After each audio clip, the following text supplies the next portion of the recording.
안녕하십니까. 월드뷰TV의 김승욱입니다.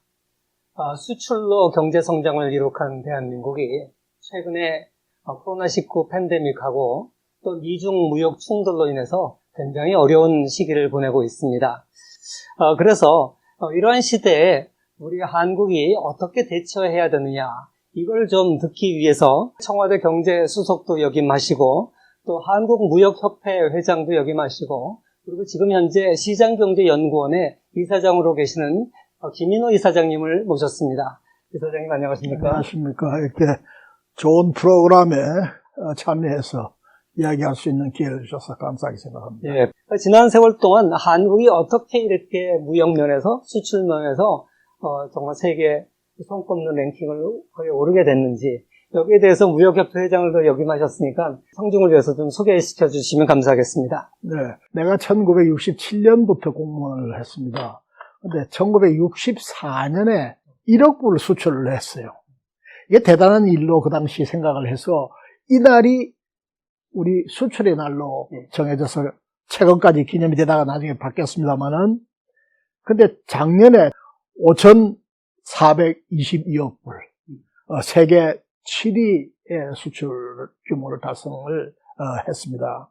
2011년, 그러니까 지금으로부터 거진 10년 전에 이미 수출과 수입을 합한 금액이 1조 불에 이르는, 그래서 세계 9번째로 1조의 무역을 하는 이런 나라로 성장을 했습니다. 지난 30년간 우리 수출 증가율이 연평균 약 9.5% 정도 됩니다. 그런데 그동안에 우리 성장률은 평균 GDP 성장률은 평균 한 5.1% 정도 했으니까 거진 평균 2배의 무역의 신장이 있었다. 이렇게 무역이 우리나라 경제를 성장하는데 절대적인 역할을 했다. 이렇게 생각할 수 있습니다. 구체적으로 이건 2018년 통계인데 수출로 인해서 창조되는 우리 취업이 우리나라에 한 380만, 390만 정도 된다고 봅니다. 이 총 취업의 약 16% 정도를 이 수출 부분이 차지하고 있어요.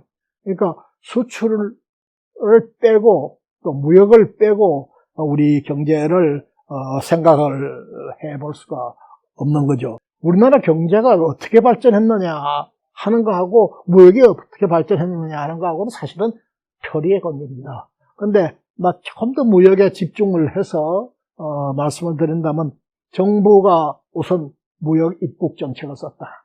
이거 빼놓을 수 없습니다. 그러나 이거보다 저는 오히려 더 중요했던 것은 우리나라 기업들이 이 무역의 중요성에 대해서 일찍부터 눈을 떴다 하는 사실입니다. 근데 우리나라가 실제로 정부가 수립된 게 1948년 아닙니까? 무역협회가 1946년 정부 수립보다 2년 전에 무역협회가 만들어졌어요. 그 당시 우리나라는 무역이라는 게 아무것도 없었어요. 무역선 하나밖에 없고 화물선, 통송선 하나밖에 없고 오징어 기어 수출이라고 오징어 몇 마리 잡아다 수출하는 것밖에 없던 시절에 그때 이미 한국이 자원이 없는 우리는 이 한국 같은 나라가 먹고 살려면 무역에 역점을 두지 않으면 안 된다라고 생각하는 선각자 105인이 모여가지고 창설한 것이 방대한 기구와 시설을 가지고 있는 무역협회가 된 겁니다. 그리고 이 정부와 기업은 그 과정에서 똘똘 뭉쳐가지고 같이 이걸 추진해 왔죠. 예. 그래서 이걸 흔히 한국 주식회사다 이렇게 이야기를 합니다. 세계의 무역 환경 또 세계의 경제 환경이 우리나라와 같은 후진국이 정말 열심히 노력만 하면은 경제 성장을 이룩하면서 무역 신장을 할 수 있는 그런 환경을 그 당시에 조성되어 있었고 그러한 환경을 우리나라가 최대한으로 활용했다 하는 점입니다. 예. 그게 바로 가트 체제. 예. 지금은 WTO 체제로 이제 발전했습니다만 금융에 있어서는 브레튼 우드 체제, 소위 IMF와 IBRD라고 하는 국제기구가 하는 나라를 도와주는 그런 국제기구, 금융기구가 있어가지고 세계 경제를 우리나라가 가장 많은 혜택을 보면서 또 그러한 여건을 우리나라에 유리하도록 가장 많이 활용한 그러한 정책을 썼단 말이죠. 예. 그래서 지금 말씀드린 이런 몇 가지가 다 같이 결부해서 우리나라가 오늘의 이런 무역 대국이 됐다고 저는 그렇게 생각합니다.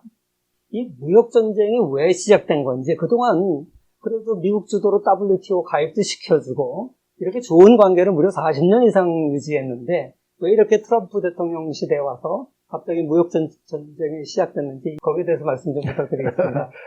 지금 말씀대로, 미국과 중국이 지금 최근에 와서 한 2년 이상 3년 가까이 집중적으로 지금 무역 분쟁이 일어나고 있지 않습니까? 처음에는 관세 전쟁을 했다가, 그 다음에 기술 문제를 가지고 붙었다. 예. 또, 그 다음에 환율 문제로 붙었다. 최근에서는 체제 전쟁에 이르기까지 지금 발전하고 있습니다.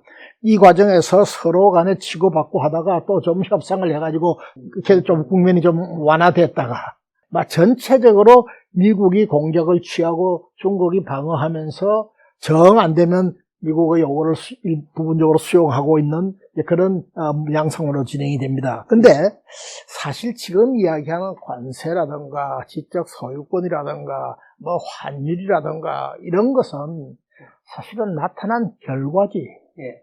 미중 분쟁의 그 본질 또는 내지는 근본 배경을 설명하기에는 미흡한 개념들이에요. 예. 잘 아시다시피 중국이 1970년대까지는 완벽한 후진국이었습니다.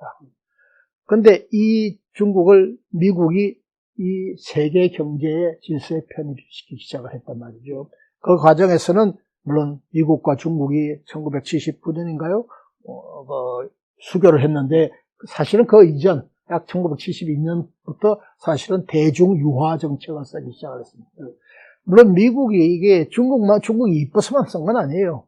중국을 자기 편으로 끌어들임으로써 소련과의 대결에서 우위를 점해야 되겠다는 미국 나름의 목적이 없었던 건 아닙니다. 그러나 한편으로는 미국의 입장에서 볼 때는 중국이라고 하는 이 거대한 인구를 가진 나라를 장기적으로 봤을 때 세계 경제에 편입시키고 또 세계 경제 질서에 순응하는 체제로 만들어가지 않으면 안 되겠다. 중국이 계속 공산주의, 사회주의적 경제 질서에 머물러 있어가지고는 중국 스스로도 불행일 뿐더러 미국을 비롯한 자유세계도 결코 발전할 수가 없다. 이렇게 생각했던 겁니다. 그래서 중국을 끌어들였던 거고, 사실은 그러한 끌어들이면서 미국이 기대했던 것은 중국이 그렇게 해서 경제가 향상되고 무역이 발전되면 중국도 세계 경제를 위해서 희생하고 또 기여하는 이런 면이 생길 것이다. 또 한쪽으로는 중국이 세계 경제 질서를 잘 따라줄 것이다. 이런 기대를 갖고 했던 거예요. 근데 최근에 와서 중국이 커졌단 말이죠. 커지다 보니까 이제는 미국이 기대하고는 사실은 정반대로 오히려 중국이 스스로 독자적인 질서를 지금 만들려고 하고 있고 아마 상당 부분 이미 만들었고 미국이 추진하고 있는 그러한 미국 중심의 세계 질서를 거진 부정하는, 그래서 미국과 정면 대결하는 이런 양상으로 나타나고 있습니다. 그것이 뭐냐면 바로 시진핑 주석이 특히 등장해가지고 이야기하고 있는 소위 대국주의라는 거란 말이에요. 과거에 덩소평은 현명한 사람이었기 때문에 우리 중국이 지금 미국하고 상대해서 어림도 없다. 그 균형이 될 때까지는 도광양해 숨 죽이고 어둠 속에서 계속 힘을 키우면서 때를 기다려라 라고 후계자들한테 신신당부를 했는데 시진핑이 주석이 되고서 우리가 옛날에 중국의 영광을 되찾겠다. 또 되찾아야 된다. 또 그럴 만한 실력이 이미 갖췄다. 이러면서 이제 미국하고 붙기 시작을 한 겁니다. 그것이 앞으로 나올 걸로 생각합니다만 1대1로 정책을 추진한가. 또 IIIB, 소위 아시아 투자 개발은행의 설립이라든가, 또 중국몽의 실현이라든가 이런 형태로 나오기 시작합니다. 그래서 이제 이런 상태에서 미국이 이 중국을 어떻게 다뤄야 될 거냐 하는 것이 미국 내에서도 견해가 엇갈려요. 그러나 대체로 공감하고 있는 것은 중국이 이대로 가서는 세계가 결코 안전하고 평화로운 세계가 될 수 없다. 예. 라는 것에 대해서는 미국이 대체적으로 지금 공감대를 형성하고 있습니다. 예. 특히 트럼프가 대통령이 됐을 때 그 무역과 제조업 산업 정책에 가장 영향을 준 교수가 피터 나바라 교수였어요. 그 사람이 쓴 책, 중국이 세상을 지배하는 그날이 오면 어떻게 되겠는가 라고 이렇게 쓴 책을 보기 지금 미국 정책의 기조가 되고 있는데 그 책을 볼 것 같으면 중국이 결국은 그 세계 경제를 망칠 것이다. 이대로 가서는 절대로 하지 않는다. 만약 지금 이 순간 여기에 대해서 적절한 조치를 해나가지 않으면 온 세계는 앞으로 엄청난 후회를 하는 날이 올 것이다. 이런 메시지가 흐르고 있단 말이죠. 미중의 충돌을 단순한 경제사건, 예. 단순히 무역 분쟁 이렇게만 보고 접근해서는 문제의 본질에 접근할 수 없다는 점을 우선 제가 말씀을 좀 드리고 싶습니다.